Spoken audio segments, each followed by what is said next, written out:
welcome to the program. Do you really know? Thanks for having me, Omar. Glad to be All right, here. let's go to the next question. If I would travel any country, where would I go? Have you been Russia. outside the USA? I'm sure you have. That's an easy answer. All right, Russia. let's continue. We hear too much Okay, crap about it. your best My wife. novel or book you've ever read in your life. This is again a very extreme one, but you can always narrow down to a book you've read. Doesn't have to be in your life. It could be something you've read recently. Hmm. I'd say the one that gave me the most cause for pause and introspection as well as curiosity was the Rancher book. Uh-huh.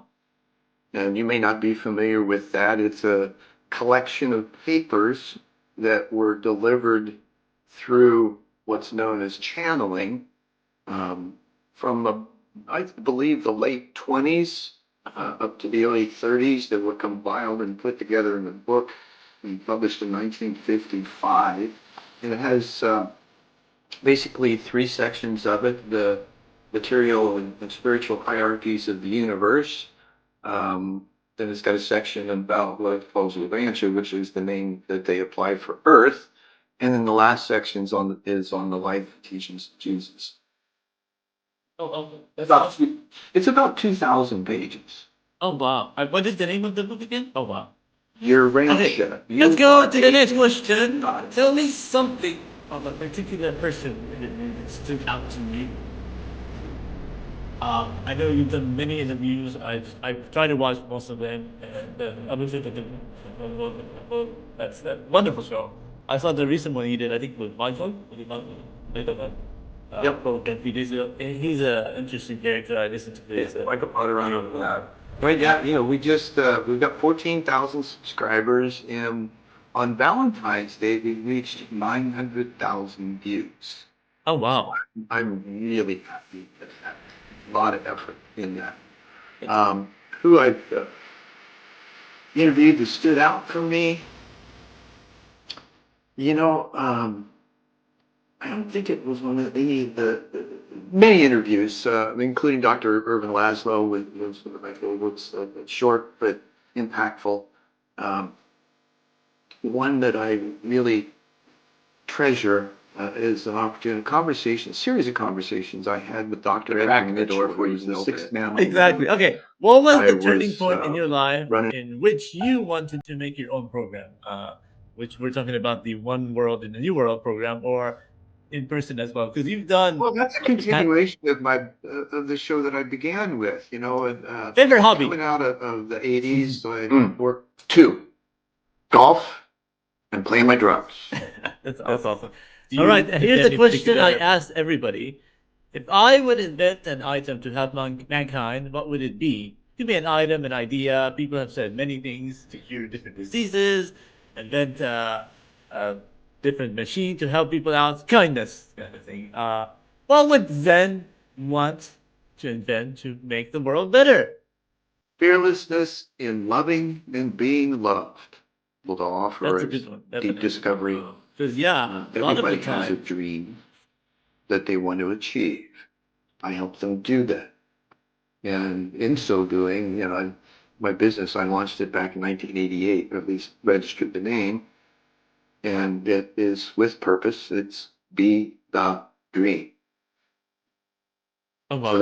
that's what I help people do, is be the dream. There's I love it. I even love the name, Be the Dream. BeTheDream.com is my coaching site. That's awesome. Check him out, Mr. Zen Benefiel. Has a wonderful name. Even looking at Zen makes you just ooh. So amazing. Just check out his website. Check it out. Yeah. And hopefully we got to meet if you are in Arizona one of these days when I'm in Chandler. I was there last weekend. They had a breakfast event. Definitely next time they did that, I go there. Invite you. You want to watch. That'd be great. As well, on the side note, check out my new really Facebook program. They'll be uploaded pretty soon. We taped 7 shows. Wonderful people from all over the world. It's about 5 countries, I would say. And they're smart kids. Thank you guys. Thank you, Zen. You're doing some great stuff, Omar. I'm really impressed and wish all the best for you. One more parting thing that I would invite folks to do is take a look at planetarycitizens.net. This is the next phase of my life. Oh, wow. That's awesome. That's awesome. Thank you, guys. Thank you, Zan. Appreciate that. And we ended and we'll jump in a second.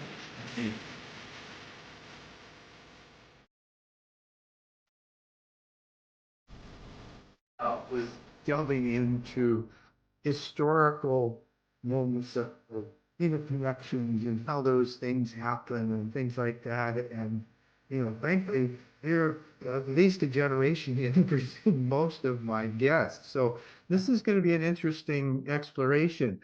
What was your youth like as far as your inquiry, your um, understanding of other connections or that inner voice? But did you get in touch with that when you were young at all?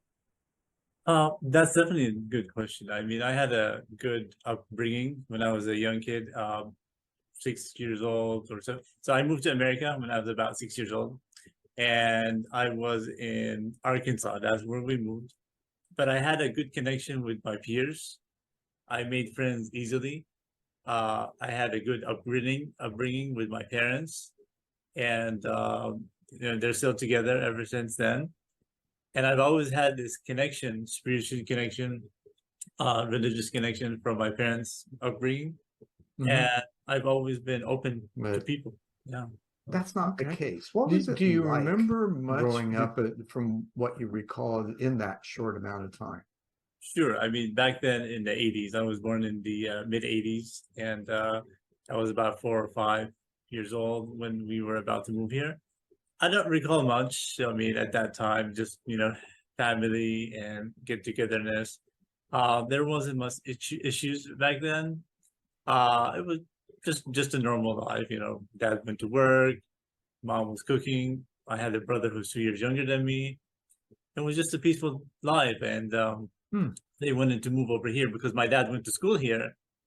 He went to school here in Louisiana, right? So he got his engineering degree as well, and he actually worked in several places in Europe.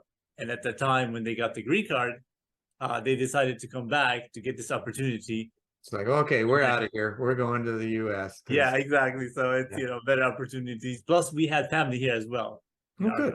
My Good. mom's sister was here, and so transitioned there, and then they loved it. They've been here To call it over that, 30, yeah, I 40, think that's almost the 40 most years now. common term. Well, it's I interesting how mean, at the you time, know, it's my family was very secular in terms of spirituality. They did believe in a God and a higher power, and I do believe that helps in bed our upbringing, in giving us closer together with family and friends. But we did have a happy life coming in here. My dad worked as an engineer in Arkansas, and that really helped in us having a good living space, having a good food. Our elementary school that we went to was walking distance. I remember we walked to that school, and like I said, we were always open. We made friends with the neighbors. We made friends with our teachers.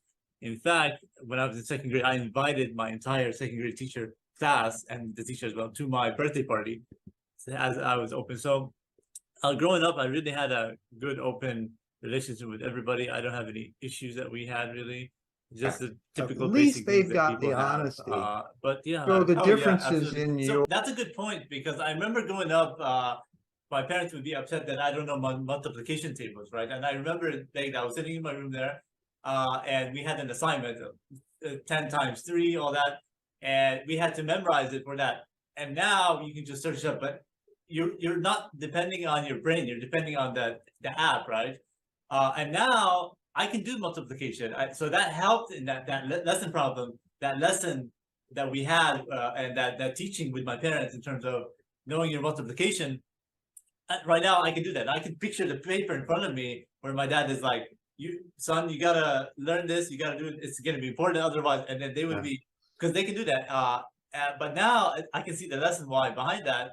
But now I'm so sorry for the kids who can just look up 30 times 5 or something, and they can't do it in their head, which is very sad. That's an easy one there. But let's go with let's say 35.6 times 4. And I teach and I tutor kids at that age, and I'm surprised that a 10-year-old or a 12-year-old can't do that stuff.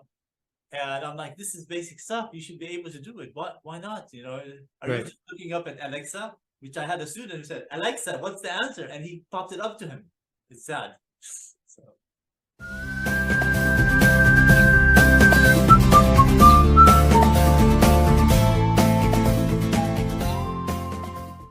Okay. Hello, my name is Omar from that show, Do We Really Know Them? And who do I happen to have but meet a wonderful guy? He was on my show, I was on his show as well. And it's a coincidence, or not a coincidence, that we get to meet a wonderful fella. Introduce yourself. Hi, I'm Zen, and I'm sitting here with Omar, a wonderful Turkish breakfast in Tempe, Arizona. Chandler, but that's close. Chandler, Tempe. Pardon me. I never know where I'm at. I'm just there. So great to see you today, man. Great to see you too. Awesome. It's been several years that we've been kind of filtering about the net and circuitously. It's great to meet finally. Absolutely, yes. And let me move this a bit back. And absolutely great to meet with you today. And how's your show going? Oh, it's doing great. We've got over 1.7 million views. Amazing. Yeah, 1.7 million views. Wow. 26,000 subscribers so far, and it's gaining some traction. It's still a very niche kind of conversation market because it's long form, first of all. Not very many people want to listen to an hour's conversation. And it's deep. Yeah. It talks about, bridging inner and outer realities for people. And those things aren't necessarily commonplace. Oh yeah, absolutely. Yeah. I enjoyed it, but it's a good topic. A lot of people will talk about that, right? There's been so many people who, simply because of the conversations we've had and the questions I've been able to ask them that they hadn't thought about, has increased their professional acumen as well as their accomplishments in the world. Yeah, absolutely. That's great. I enjoy being on your show, and those topics are very important. And we're right now sitting live in person doing an in-person interview with people around us. This is rare. What do you think about that? Should people do more in-person interviews and be out in public after post-COVID? What is your opinion? Absolutely. When possible, for sure. The thing about the internet and Zoom, it allows people to connect, right? Even without boundaries, right? Because the entire world is available. But what really makes the difference is being able to reach out and touch someone. Yes. Right, and look at them in the eyes and shake their hands and hug them and feel that physical proximity that is rare today. Amazing, yeah. Amazing. Especially That's for the right. kind of people that you're looking for. That it's so rare to find people that you actually want to be around. Yes, exactly. At least for some of us. And you're right, yeah. I mean, this season I've done a couple of shows in person. I met Don Cohen, Carl, and they were on my show, and so this is a great opportunity for me to add you on here.